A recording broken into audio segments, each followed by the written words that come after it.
Nous, l'invité d'Europe Midi à présent, une des voix des musulmans de France, l'imam de Bordeaux, Tarek Oubrou. Bonjour monsieur. Bonjour. Vous, que pensez-vous de ces maires qui interdisent de porter le burkini? Tout d'abord, je voudrais dire que M. Chevènement a trouvé les mots justes. Il a rappelé le principe de laïcité Oui. qui permet et qui assure la liberté de conscience et qui garantit le libre exercice du culte tant que cette pratique ne trouble pas l'ordre public. Il faudrait éviter de généraliser les réponses. C'est en fonction des situations, du contexte.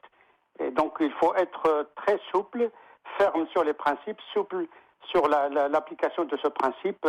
Et donc effectivement, dans les temps qui courent aujourd'hui, avec le climat tendu, et après les attentats terroristes, effectivement, il y a un climat émotionnel très chargé, Bien sûr. où il faut trouver toujours des solutions de compromis, sans stigmatiser, sans crisper une société qui est déjà crispée. Tarek Oubrou, la Ligue des droits de l'homme évoque une discrimination contre des femmes qui ne commettent aucun délit. Vous dites quoi?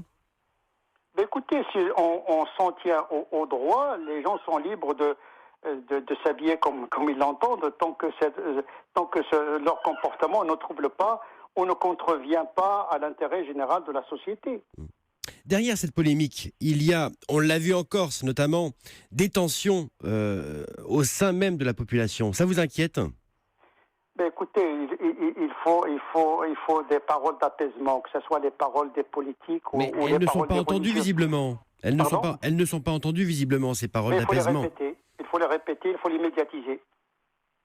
C'est la seule chose à faire aujourd'hui? Mais non, mais il n'y a pas que ça. Il y a Bien un traitement de fond. Ça passe par l'école, ça passe par la pédagogie, ça passe d'abord par la réforme de l'islam, qui est un travail théologien qui doit être entrepris par les théoriciens de l'islam occidental. Donc il y a un travail intellectuel à faire, il y a un travail pédagogique, éducatif. Les familles doivent remplir leur responsabilité. Mais je pense que nous sommes en face d'un symptôme qui indique un mal-être. Donc il faut pas se contenter uniquement d'un traitement symptomatique. Il faut voir ce que ce phénomène d'extrémisme, de crispation, ce qu'il indique comme mal-être. Donc il faut un traitement qui dépasse les calendriers politiques.